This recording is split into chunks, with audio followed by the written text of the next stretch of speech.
abonné leen ci suñu chaîne YouTube ngir jot saa su ne ay xibaar yu wér te wóor aju ci réew mi ak ci bitim réew. mbokk yi nuyu naa leen lii wane ne assemblée nationale bi du assemblée nationale askan wi mooy bi ñu taxawalee 14e législature ba léegi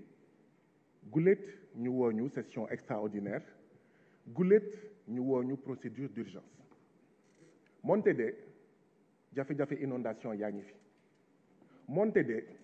étudiants yu nekk université numérique Cheikh Hamidou Kane ex-université virtuelle du Sénégal te am bac il y a 1 an ba tey jii nii promotion 10 commencé guñu cours vous vous rendez compte 18 000 étudiants am bac daaw ñu orienté leen ex-UVS ba tey commencé guñu cours ci 18 000 yooyu il y a 3 000 et quelques étudiants yoo xam ne ba tey jii nii jotaguñu seen machine ndaxte ku ñu orienté université numérique Cheikh Hamidou Kane état da lay jox ordinateur jox la modem jox la nu ñu koy waxatee maanaam connexion internet jusqu'au moment où on parle seen rakk yi am nañ bac état bi imposé leen une année blanche ndaxte du suñu doom xëy na ndaxte du seen doom yéen membre du gouvernement yi nekk université numérique Cheikh Hamidou Kane woote wuñu session d'urgence woote wuñu procédure plutôt session extraordinaire woote wuñu procédure urgence pour kaawu étudiants yooyu ñuy woote procédure d'urgence ci lii waxuma ne baaxul de jamono ji ñuy wax bu ma jëlee misaalu commune bu mel ni Ida Mouride ñu ngi leen jox 14 kilos jiw bopp bu nekk imposable 14 kilos jiw gerte c'est comme ça qu'on va développer l'agriculture woote wuñu procédure d'urgence pour lii woote wuñu procédure d'urgence pour suñu doom yiy dee ci géej gi ñuy warante 200 la 300 la 100 la ñuy woote session extraordinaire ci lii waxuma jaru ko de waaye lii day wane ne nous ne sommes pas une assemblée du peuple nous sommes une assemblée boo xam ne président Macky Sall mi nga xam ne pexe rek moo ko tax a jóg président Macky Sall mi nga xam ne njuuj njaaj rek moo ko tax a jóg ñuy ñëw di woote session d'urgence pour njuuj njaaju président Macky Sall pour d'accord les complots pour la liquidation du chef de l'opposition politique au Sénégal mooy Ousmane Sonko dëgg la nag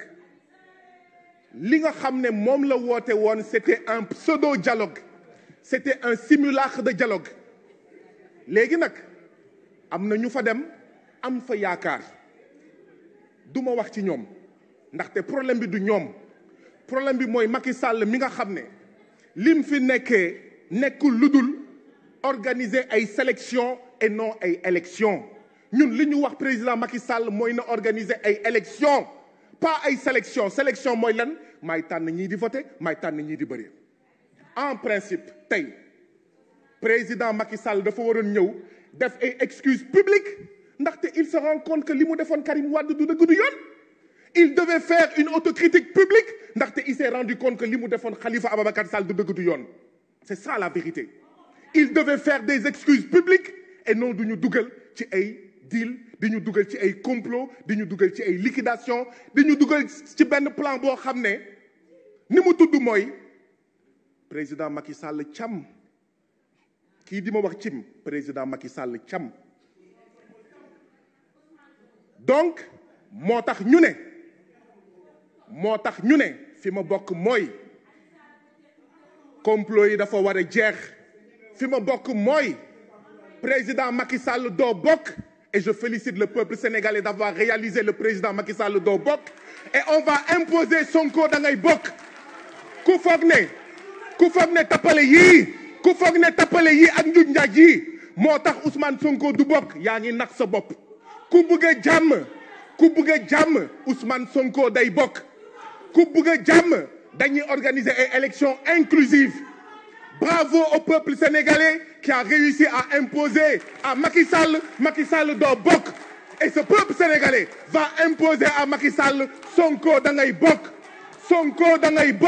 Sonko day bokk mu neex leen day bokk mu naxari leen day bokk dañ ko fi wax fii te bu ñu génnee on fera face à vous de manière constitutionnelle Macky Sall doo bokk Sonko da ngay bokk.